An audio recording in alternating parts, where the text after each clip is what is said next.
معزز سامعین گرامی قدر، گزشتہ خطبے میں جس بات کو کہا تھا آج اس میں چند اور باتیں ان کا اضافہ کر کے آپ کے سامنے چند گزارشات کو رکھنا ہے۔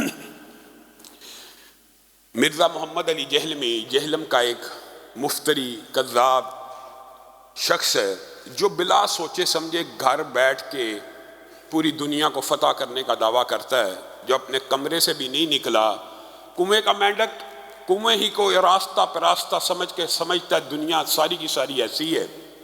اپنے گھر سے باہر نکلنے کے اوپر اللہ کی طرف سے اس کی حفوات، اس کی بکواسات، اس کی حردہ سرائی اتنی بڑھتی چلی گئی ہے کہ گھر کے باہر نکلنے کے اوپر قادر نہیں ہے۔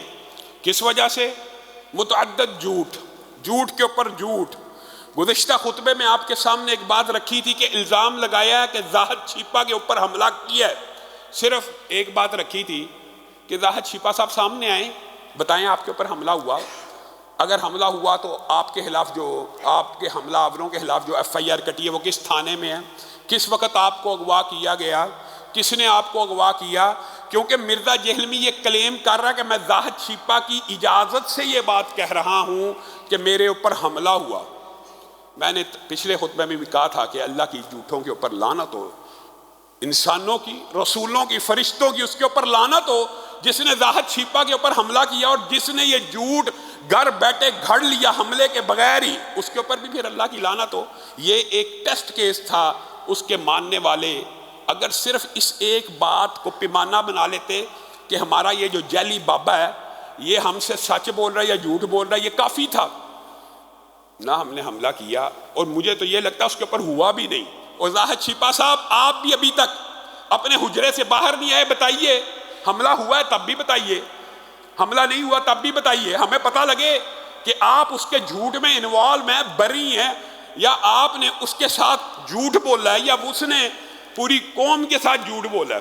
پھر یہ بات کا کوئی جواب نہ بن پانے کے بعد ایسا جھوٹا شخص ہے، مزید جھوٹ کے ایک جھوٹ کو چھپانے کے لیے 100 جھوٹ بولے جاتے ہیں۔ کہتا ہے کہ یہ جو گلا پھاڑنے والے ہمارے بھائیوں کی طرف اشارہ کر کے کبھی کوئی لفظ کبھی کوئی لفظ، یہ اپنی نجی مجلسوں میں علماء اہل حدیث نجی مجلسوں میں اور کراچی سے آنے والے علماء، انہوں نے اپنی نجی مجلسوں میں کہا ہے کہ امام بخاری، اہل حدیث علماء کا بغض دیکھے کس حد تک بڑھ گیا ہے کہ امام بخاری اور امام مسلم بھی شیعہ تھے۔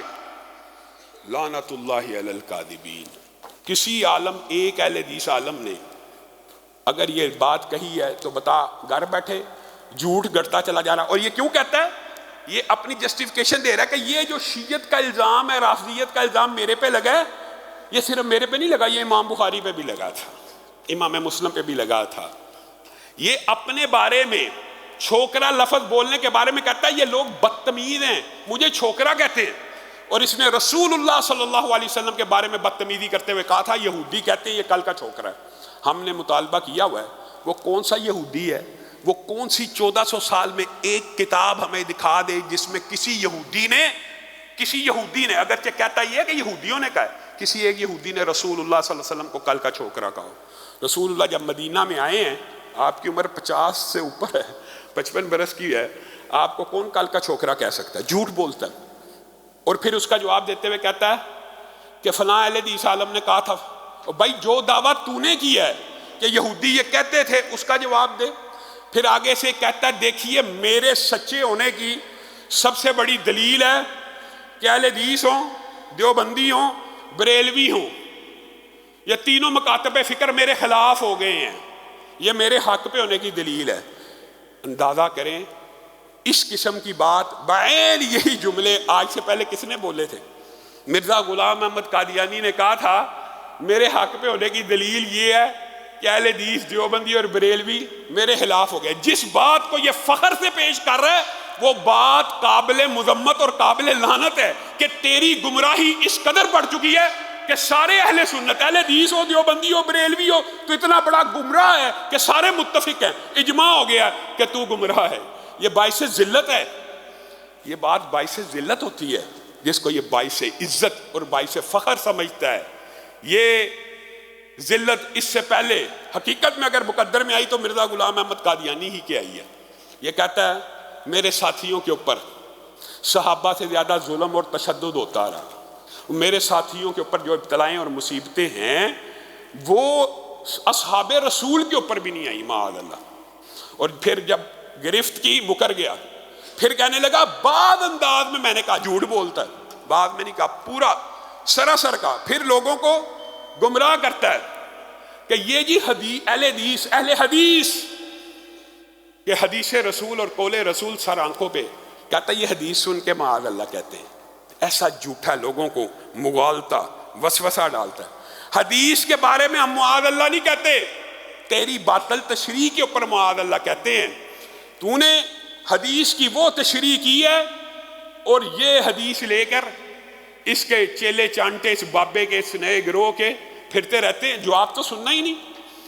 اتنا آسان فہم جواب ہے کہ مرزا جہلمی نے یہ دعویٰ کیا ہے، یہ جواب آپ کو یاد ہونا چاہیے، یہ لوگوں کے سامنے یہی حدیث پیش کرتا رہتا ہے، اور 1400 سال میں جو اس نے اس حدیث کی طویل اور تشریح کی ہے کسی جید امام اہل سنت نے نہیں کی، بلکہ میں تو یہ پچھلے جمعے آپ کو کہا تھا کسی رافضی کو بھی یہ جرت نہیں ہے پاکستان کے اندر کہ وہ کہہ سکے کہ سیدنا امیر معاویہ کا، طلحہ و زبیر کا، امی عائشہ کا گروہ جہنم کی طرف بلانے والا ہے، کسی کو یہ جرت نہیں ہے۔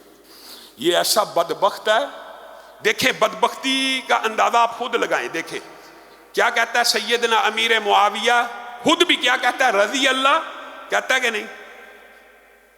کیسی بدبختی آنکھوں کے اوپر اور عقل کے اوپر کیسا پردہ ہے کہ ایک صحابی کے بارے میں بندہ کہے رضی اللہ، اللہ ان سے راضی ہوا، اللہ ان سے راضی ہو جائے گا، اللہ ان سے راضی ہو چکا ہے، جو ٹرانسلیشن کرنا چاہتا کر لے، اللہ تو راضی ہو گیا رضی اللہ کہہ کر، لیکن یہ کیسی عقل کے اوپر پردہ کہ جس سے اللہ راضی ہے تو بدبخت اس سے راضی نہ ہو، تیرے راضی نہ راضی ہونے سے ہمیں کیا فرق پڑ جائے گا، یا ان کی شان میں کیا کمی آ جائے گی۔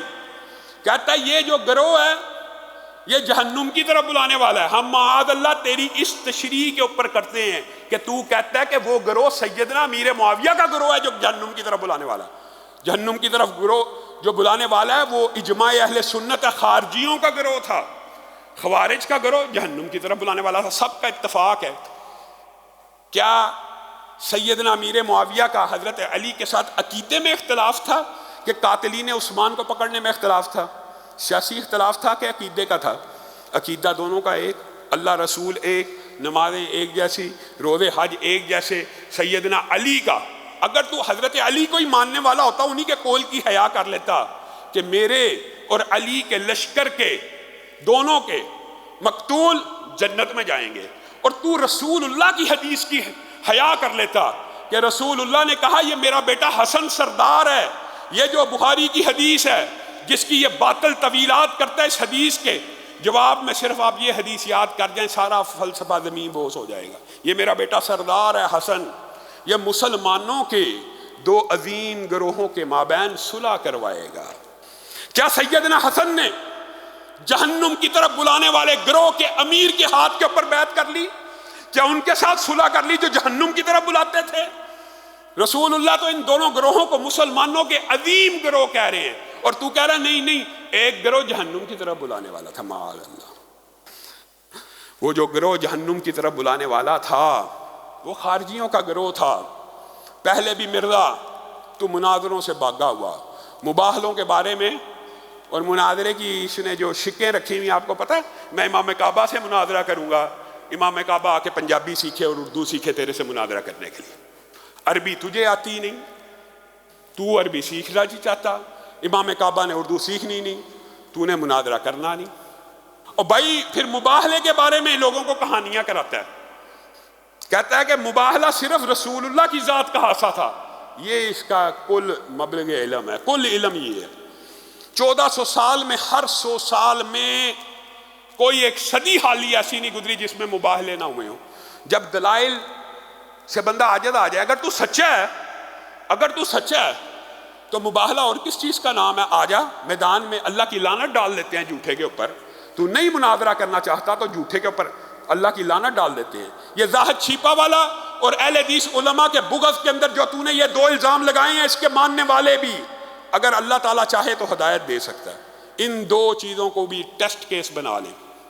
ہم یہ کہتے ہیں ممبر رسول کے اوپر کھڑے ہو کے اگر ہم نے زاہد شیپا کے اوپر حملہ کیا ہو ہمارے اوپر لعنت ہے، یا جس نے بھی کیا ہو اس کے اوپر لعنت ہے، اور اگر تو جھوٹ بول رہا ہے تو تیرے اوپر لعنت ہے، کہہ دے۔